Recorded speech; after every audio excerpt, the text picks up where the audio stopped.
देवी, प्रभु श्री राम के बाण के भांति है प्रभु श्री राम का धर्म पालन। अड़िग है उनकी मर्यादा, और आप उन धर्म पालक मर्यादा पुरुषोत्तम प्रभु श्री राम को शाप देने जा रही थी।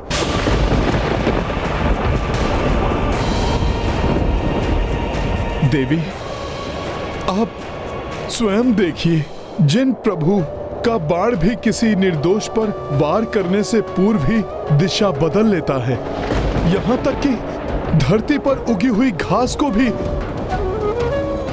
हानि नहीं पहुंचाता, तो ऐसे धर्म पालक प्रभु श्री राम कैसे कोई अधर्म कर सकते हैं? ढोंग है ये धर्म पालन का।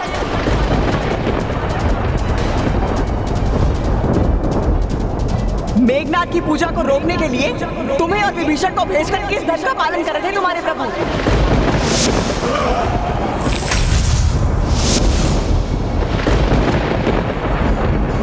लंकेश का मृत्यु बाण चुराने के लिए तुम्हें भेजना क्या अधर्म नहीं था? लंकेश की नाभि पर वार करना धर्म संगत था क्या?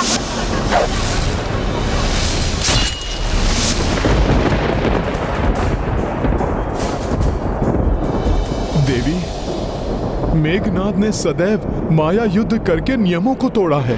पूजा के द्वारा वो और मायावी शक्तियां अर्जित करना चाहता था, इसीलिए उसे रोकना आवश्यक था देवी।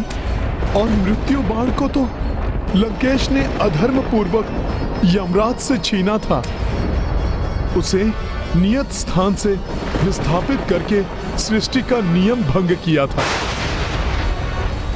अतः उस बाण को उसके उचित स्थान पर पहुंचाना आवश्यक था। बस!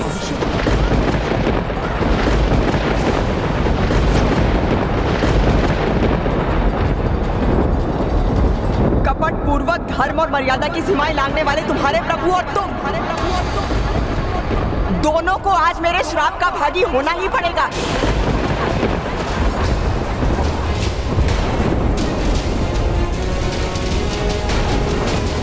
देवी, आपने सत्य कहा। कदाचित प्रभु ही अधर्मी हैं, अमर्यादित हैं।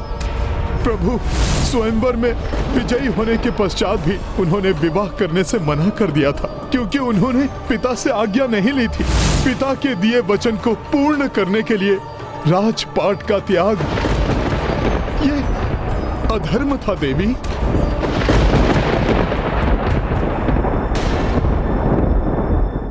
रजत पात्रों और राजसी भोग के स्थान पर मिट्टी के पात्रों एवं कंदमूल फल को अपनाया।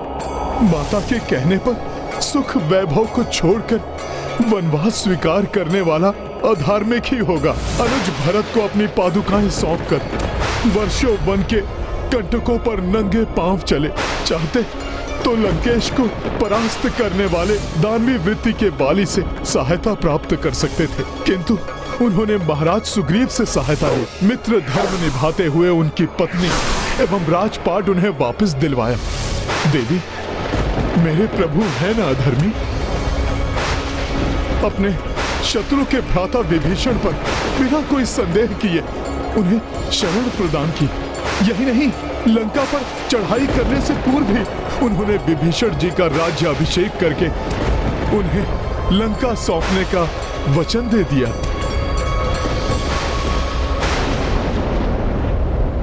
जिससे कि कोई ये आक्षेप ना लगा सके कि उन्होंने अपने राज्य विस्तार के लिए लंका पर चढ़ाई की। देवी, बार बार अधर्म किए हैं प्रभु ने, है ना देवी?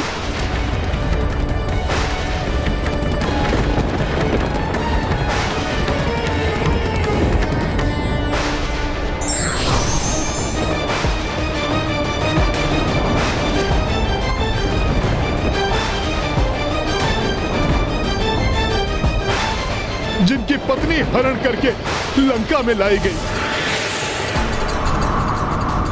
लंकेश के आदेश पर 11 माह तक उन्हें भूखा प्यासा रखा गया, राक्षसियों द्वारा प्रताड़ित किया गया। देवी,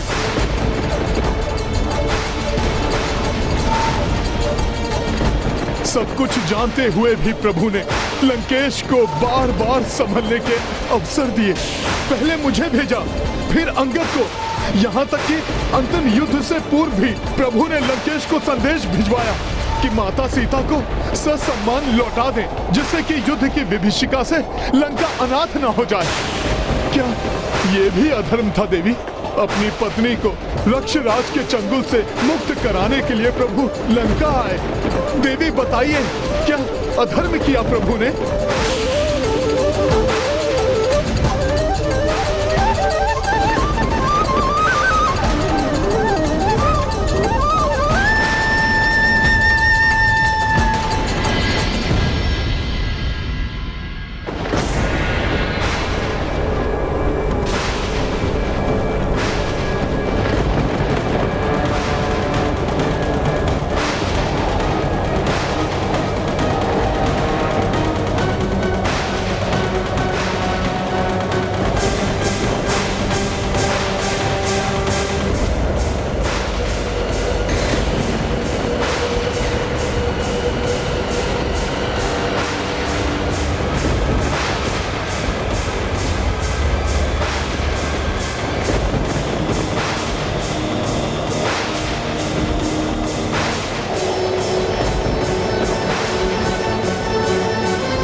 देवी, यदि प्रभु शापित हुए तो हम सब भी शापित होंगे। हाँ, हम सब भी प्रस्तुत हैं। हमें भी श्राप दीजिए। हाँ, हम सब भी प्रस्तुत हैं। हाँ, हमें भी श्राप दीजिए। हाँ, हम भी श्राप दीजिए। हमें भी श्राप दीजिए।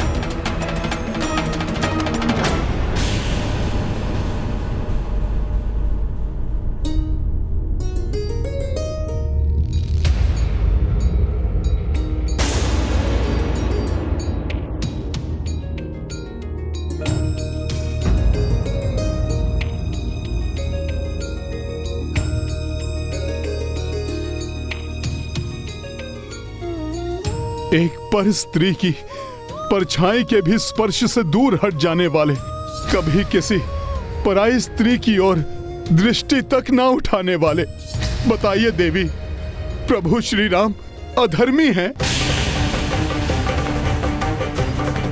अमर्यादित हैं, है ना देवी?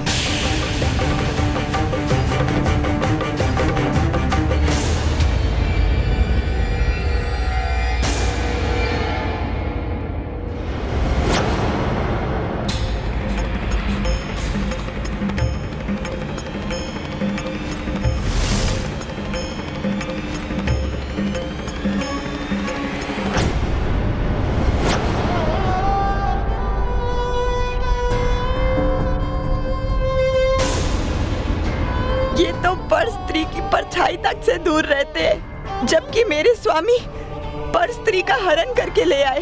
मेरे पतिव्रत धर्म का भी कोई मूल्य नहीं रहा उनकी दृष्टि में। क्या ऐसे श्रेष्ठतम धर्म का पालन करने वाले प्रभु श्री राम को आप अधर्मी समझती हैं, जो उन्हें आप शाप देना चाहती हैं?